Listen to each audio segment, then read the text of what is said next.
6 months, 28 weeks, 198 days, 4,761 hours और 2,85,600 minutes और 1,71,39,600 seconds ये टाइम है आपके बोर्ड एग्जाम के अंदर। इसके बाद में आप बोर्ड एग्जाम दे रहे होंगे अपने क्लास 10th के, और अभी इसी टाइम में ही आपको अपना पूरा सिलेबस कंप्लीट करना है, आपको अपने हाफ ईयरली भी मैनेज करना है, आपको अपने यूनिट टेस्ट भी मैनेज करना है, आपको रिवीजन भी करना है। तो ये जो टाइम है ना, इसको मैनेज करना काफी ज्यादा इंपॉर्टेंट है। अगर आपको ये लग रहा है ना कि ये टाइम बहुत ज्यादा है, तो आप यहां पर बहुत ज्यादा गलत हो, क्योंकि टाइम का एक लॉ है, पार्किंसंस लॉ। ये लॉ सिंपल कहता है कि अगर आप किसी इंसान को कोई काम करने के लिए जितना ज्यादा टाइम दोगे, वो टाइम उतना ही ज्यादा वेस्ट करेगा। अभी ये आप लोगों ने भी किया, आप लोगों ने अप्रैल से देखना स्टार्ट किया था कि अप्रैल से किस तरीके से पढ़े, मई से किस तरीके से पढ़े, जून से किस तरीके से पढ़े, जुलाई से कैसे पढ़े। अब आप लोगों की अगस्त आ चुका है और अभी भी आप लोग यही देख रहे हो कि किस तरीके से स्टडी करें। अगर आप अभी सीरियस नहीं होते हो, अगर आप अपने टाइम को मैनेज नहीं करते हो, तो एक टाइम में ऐसी सिचुएशन आ जाएगी कि आप लोग अपने बोर्ड्स एग्जाम में बैठे होंगे, आपका पेपर आपके सामने होगा, बस आपके दिमाग में एक ही थॉट चल रहा होगा कि यार काश मैं स्टडी कर लेता, वो जो टाइम था वो मैं यूटिलाइज कर लेता। ये थॉट आएगा, तो इसीलिए आपको ये जो टाइम है ना, ये 6 महीने है, इसके प्रॉपर प्लानिंग से आपको स्टार्ट करना है, क्योंकि इसमें आपको बहुत सारे काम करना है, आपके हाफ ईयरली एग्जाम है, बहुत सारी चीज होंगी, तो इनको मैनेज करना काफी ज्यादा जरूरी है। अगर आप टाइम को सही जगह पे मैनेज नहीं करोगे, तो वो अपने आप गलत जगह पे तो जाता ही है। पिछले 4 महीने चले गए, पता भी नहीं लगा, इसी तरीके से अगले 4 महीने भी चले जाएंगे। सो अगर आप सीरियस हो कि भैया क्लास 10 में मुझे अच्छा स्कोर करना है, तो ये वीडियो पूरा देखना। ये बात कहने के बाद भी मैं जानता हूं कि 100 बच्चे अगर देख रहे हैं, तो उनमें से बस 10 ही ऐसे स्टूडेंट होंगे जो कि इसको लास्ट देखेंगे, और एकमात्र एक ऐसा बच्चा होगा जो कि इसको फॉलो करेगा। मैं चाहता हूं कि आप लोग उन्हीं टॉप 1% में आओ, इसे बस देखो नहीं, इसे आप फॉलो भी करो। तो फिर चलिए बिना टाइम वेस्ट के हम लोग सीधा स्टार्ट करते हैं। तो हमारा सबसे पहला और सबसे इंपॉर्टेंट पॉइंट है वो है कि टाइम का मैनेजमेंट सबसे ज्यादा जरूरी है यार, क्योंकि आप लोगों के पास में जो एनसीईआरटी, आप लोगों के पास में जैसे टीचर्स हैं, आप लोगों के पास में जो भी चीजें अवेलेबल है ना, वही चीजें सभी स्टूडेंट्स के पास भी होती है। लेकिन फिर भी ऐसा होता है कि कुछ स्टूडेंट्स के ज्यादा मार्क्स आते हैं, वो सिर्फ और सिर्फ एक चीज की वजह से आते हैं, वो आते हैं टाइम की वजह से। ये जो टाइम का मैनेजमेंट होता है ना, काफी ज्यादा इंपॉर्टेंट होता है, तो ये आपको सीखना पड़ेगा। मैं आपको दिखाता हूँ कि आप बोलते हो ना कि हमारे पास में स्टडी के लिए टाइम नहीं है, अगर पढ़ते हैं तो चीजें छूट जाती है। हमारी बहुत सारे बच्चों की ये शिकायत होती है कि भैया पढ़ेंगे तो चीजें छूट जाएंगी। कुछ भी नहीं छूटेगा।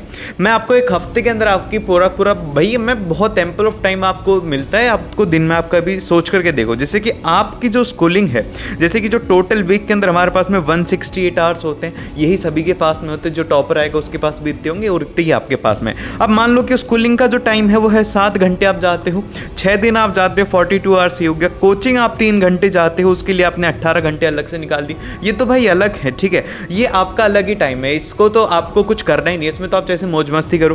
फिर उसके बाद में आप सोते भी 8 घंटे हो, चलो ये भी हमने अलग से निकाल दिया। फिर उसके बाद में अदर काम जो भी आपके हैं, खेलना कूदना, टीवी देखना, 3 घंटे का ये टाइम मैंने ये निकाल दिया, 21 घंटे हो गए, सफिशिएंट है। इससे ज़्यादा कुछ चाहिए होता है? इसी में आप फ़ोन भी चला सकते हो, इसी के अंदर आप अपने सारे काम कर सकते हो, ठीक है। और फिर उसके बाद में टोटल मिलाकर के आते हैं 137 आवर्स। अभी तक तो पढ़ाई की बात तो की ही नहीं।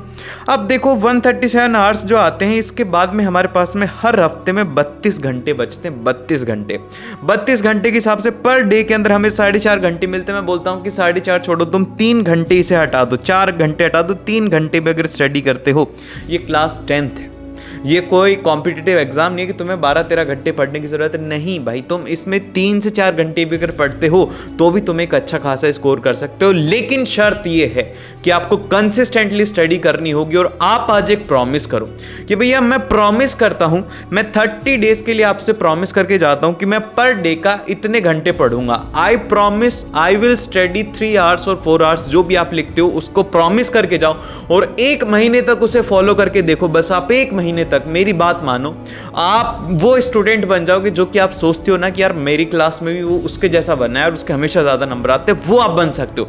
बस आपको क्या करना होगा, यहां पर एक कंसिस्टेंटली एक मेरे से प्रॉमिस करके जाओ। कमेंट सेक्शन में लिखो कि यस भैया आई प्रॉमिस कि मैं 3 घंटे पढ़ूंगा, 4 घंटे पढ़ूंगा। ये प्रॉमिस आपको करना होगा, ठीक है। फिर उसका और ये जो आप 3-4 घंटे की स्टडी करोगे ना, इसको भी आपको 3 पार्ट में स्प्लिट करना है। बहुत ही छोटा छोटा करके मैं आपको बताऊंगा। वो सबसे पहला जो और सबसे इंपॉर्टेंट काम है वो है कि रिवीजन करना है। रिवीजन वाला पार्ट इसमें जरूर से निकाल के रखना है। अगर आप रिवीजन नहीं करोगे तो आप बस आगे चीजें पढ़ते जाओगे, पीछे की चीजें भूलते जाओगे। इसीलिए रिवीजन काफी ज्यादा जरूरी है, कम टाइम में होना चाहिए। इसीलिए एक best solution, one of the best solution जो बच्चों के लिए किया गया है वो किया है यहाँ पर रैमशन। क्या किया है, आपको इस तरीके के फ्लैश कार्ड्स मिलेंगे। जैसे कि ये कार्ड है, इसमें एक आगे एक पीछे मैं आपको दिखाऊंगा इनमें क्या है। इसमें आपका पूरा चैप्टर है, चैप्टर नंबर 1। इसी तरीके से साइंस के भी है, मैं आपको एक बार अच्छे से खोल के दिखाता हूँ कि इनमें क्या है। पूरा पूरा आपको शॉर्ट नोट्स मिल जाता है, आपको नोट्स भी बनाने की जरूरत नहीं है। सारी इंपॉर्टेंट चीज़ें जो कि प्रीवियस ईयर में पूछी गई हैं, 10 मिनट के अंदर आप पूरा चैप्टर रिवाइज कर सकते हो और आपके अच्छे खासे नंबर आएंगे। देखो अब ये मैथमेटिक्स का मेरे पास में ये फ्लैश कार्ड है। अब देखो रियल नंबर में जो भी इंपॉर्टेंट बात है, जैसे कि प्राइम है, प्राइम क्या होते हैं उनकी डेफिनेशन दे दी। फिर उसके बाद में उनकी फंडामेंटल थ्योरी हमें दे दी है कि किस तरीके से क्या मल्टीपल्स होते हैं। फिर उसी के साथ में जैसे कि आपको जो हमारा नेक्स्ट चैप्टर है पेयर ऑफ इक्वेशन से, वहां पर हर एक चीज का बता दी कि भाई यूनिक सॉल्यूशन का एग्जांपल देकर के आपको समझा रखा है। एल्जेब्रिक मेथड में सब्स्टिट्यूशन मेथड का एग्जांपल देकर समझा रखा है, ताकि आप एग्जाम में जाओ ना तो आपको ये सब चीजें याद रहें। और क्वाड्रेटिक इक्वेशन आपको पूरी टेबल स्टेप वाइज बता रखे जैसे कि बोर्ड्स में पूछा जाता है, ताकि आपसे कोई भी गलती होने की चांसेस ही ना हो। इसी तरीके से जैसे कि जो भी इंपॉर्टेंट थ्योरम है, जैसे कि कन्वर्स ऑफ बीपीटी है, तो उसका पूरा पूरा प्रूफ आपको गिवन है कि आपको एग्जाम के अंदर उसे किस तरीके से लिख के आना है। जितने भी इंपॉर्टेंट, जैसे कि ये एक मोस्ट फेमस क्वेश्चन है, 45 डिग्री के ऊपर आपको एग्जाम्पल देकर के समझाया है कि आपको किस तरीके से इसे सॉल्व करना है। क्वेश्चंस आपको इसके अंदर मिल जाएंगे। उसी के साथ में जैसे कि इंपॉर्टेंट फॉर्मूलाज हैं वो भी आपको इसमें मिल जाएंगे। ये सिर्फ मैथ्स का ही नहीं है, साइंस का भी इसी तरीके से है। साइंस में जितनी भी हमारी जैसे कि केमिकल रिएक्शन एंड इक्वेशन है, तो इसमें जितनी भी इंपॉर्टेंट रिएक्शन जैसे डिस्प्लेसमेंट रिएक्शन है, तो डिस्प्लेसमेंट रिएक्शन का पूरा एग्जाम्पल के साथ में गिवन है, ताकि अगर आप एग्जाम के अंदर लिखे हो तो आपका एक भी मार्क्स इसमें ना कटे। टोटल जैसे प्रेसिपिटेशन हो गया, न्यूट्रलाइजेशन रिएक्शन हो गया, ये सभी रिएक्शन आपको इसमें गिवन है। डायग्राम के साथ में आपको बताया गया जैसे कि एसिड, बेसिस एंड सॉल्ट, कि नेचुरल एसिड क्या होता है, मिनरल एसिड क्या होता है, मतलब पूरी एनसीईआरटी इसके अंदर कवर्ड है। इसके बाहर आपके पेपर में कुछ नहीं आएगा।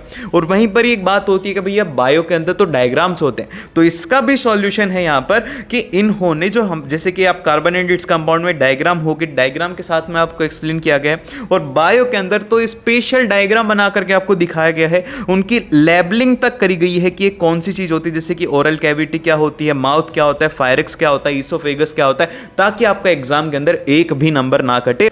और ये जो फ्लैश कार्ड्स हैं, ये आप लोगों को नीचे डिस्क्रिप्शन में लिंक मिल जाएगा, वहां से आप अमेजोन और फ्लिपकार्ट से ऑर्डर कर सकते हो। सो अब हम आते हैं हमारे टॉपिक की ओर। तो जो नेक्स्ट हमारा पार्ट रहेगा, ये जो 3 घंटे रहेंगे, इसमें 1 घंटे तो हमें रिवीजन कर रहे हैं, जिसके अंदर कि आप सभी सब्जेक्ट्स का रिवीजन करोगे, चाहे वो इंग्लिश हो, हिंदी हो, एसएसटी हो, संस्कृत हो, जो भी आपका सब्जेक्ट है। बस एक बार आपको देखना है कि टीचर ने आपको क्या पढ़ा रखा है, बस आपको एक बार उसे रीड करना है, लिखना वगैरह कुछ भी नहीं है, बस उसे रीड करना है, ताकि वो चीज आपके दिमाग में सेट हो जाए, आप उस चीज को कभी भी भूलो नहीं।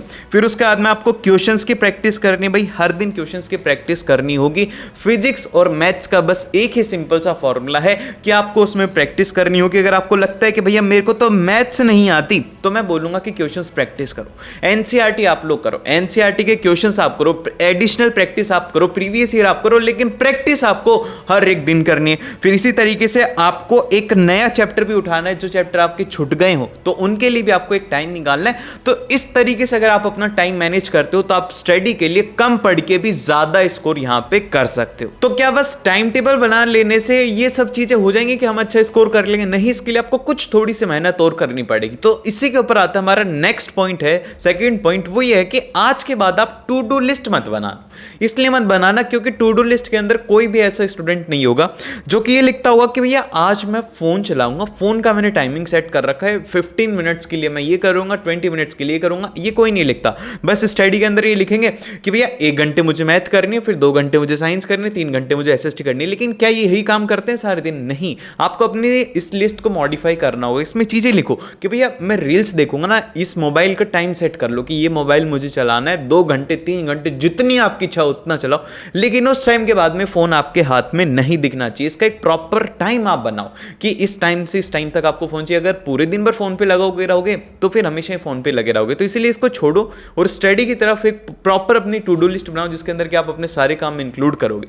फिर इसके बाद में जो हमारा थर्ड पॉइंट आता है ना, वो ये है कि सोशल मीडिया जो है ना, इसने दिमाग खराब करके रखा है, आप लोगों का दिमाग एकदम से चौक हो रखा है। तो इसीलिए अपना जो सोशल मीडिया उसे लिमिट करो। आप अगर इसको 3 घंटे चलाते हो तो इसे लिमिट करके भैया 1 घंटे लाओ, फिर उसके बाद में और रिड्यूस करो। अगर आप सारे दिन भर सोशल मीडिया पर बैठे रहोगे ना, तो आपको ये लगेगा कि यार मैं कर क्या रहा हूं। आप इसके ऊपर देखोगे कि कोई कुछ कर रहा है, कोई कितना कुछ कर रहा है, और कोई पढ़ाने वाले कोई आ जाते हैं तो आपको लगता है कि ये इसको छोड़ो कुछ और नया देखते हैं ना, ये होता है ना। तो इसीलिए आपको अपनी सोशल मीडिया को थोड़ा यूज कम करना होगा, क्योंकि आप सोशल मीडिया से कुछ अर्न नहीं कर रहे हो, आप सोशल मीडिया के ऊपर कुछ ऐसा कर नहीं रहे हो कि आपके लिए वो यूजफुल हो। वो बस आप लोगों को सोशल मीडिया को एक प्रॉपर वे के अंदर यूज में लेना है, सही ढंग से उसे यूज में लो। जैसे कि अभी आप ये वीडियो भी सोशल मीडिया पे देख रहे हो, ऐसे टीचर्स को आप फॉलो करो, क्योंकि देखो सोशल मीडिया से आप ऐसे इंसान तक भी पहुंच सकते हो जिससे कि आप अपनी लाइफ में कभी भी ना मिलो। तो इसका एक सही ढंग से यूज में लो ताकि आपको आपकी लाइफ के अंदर आगे बढ़ाए। तो इसीलिए सही ढंग से लिमिट करो। जो भी आप फालतू की चीज़ें करते हो ना, रील्स वगैरह, इनको थोड़ा कम करो। मैं ये नहीं बोल रहा कि बंद करो, कम करो। थोड़ी बहुत देर के लिए इंटरटेनमेंट ठीक रहता है, लेकिन घंटों घंटों तक करना ये एकदम से ठीक नहीं होता। फिर उसके बाद में जो नेक्स्ट आता है और सबसे लास्ट पॉइंट है, आपकी लाइफ में हमेशा इंप्लीमेंट करके रखना कि आपको कभी भी छोटे माइंडसेट वाले लोगों के साथ में नहीं बैठना। अगर आज आप अपने दोस्त को जाकर के बोलते हो कि मैं यार इस साल सोच रहा हूं कि मैं बोर्ड्स में 95 लाऊं, अगर वो आपको बोले कि तुझसे नहीं होगा, तो इस तरीके के लोगों से दूर रहना है। क्योंकि अगर आप लोग अपने माइंडसेट को बिग नहीं रख पाओगे तो यार उस चीज तक पहुंचोगे कैसे। तो इसीलिए अपना माइंडसेट बिग रखो और ऐसे ही अपने दोस्त बनाओ जिनका कि अच्छे मार्क्स लाने का टारगेट हो। ये नहीं कि लफंडर आपने दोस्त बना रखे हैं, सारे दिन भर घूमते हैं, आवारागर्दी करते हैं। ऐसे दोस्त अगर रखोगे तो ऐसा ही आपका रिजल्ट आएगा। तो इसीलिए अपने टारगेट को हाई सेट करो और तुम कर सकते हो यार, तुम्हारे अंदर वो कैपेबिलिटी है, ठीक है। और जिसको भी फ्लैश कार्ड्स खरीदने हो, नीचे डिस्क्रिप्शन में लिंक मिल जाएगा। रिवीजन का वन ऑफ द बेस्ट तरीका है आप लोगों के लिए, और मैं भी कुछ गिव अवे करने वाला हूं। और एक और बात, प्रॉमिस अगर नहीं किया है तो अभी प्रॉमिस करोगे भैया मैं प्रॉमिस करता हूं कि मैं 3 घंटे पढ़ने वाला हूं। अगर ये प्रॉमिस नहीं करोगे तो फिर देखो प्रॉब्लम हो सकती है। प्रॉमिस करके जाओ। आज मैं आपका प्रॉमिस देखूंगा। मैं आप ही के कमेंट की वेट कर रहा हूं, आपने कमेंट नहीं किया तो जल्दी से कमेंट करो। मिलते हैं आप लोगों को नेक्स्ट वीडियो के अंदर। All the very best.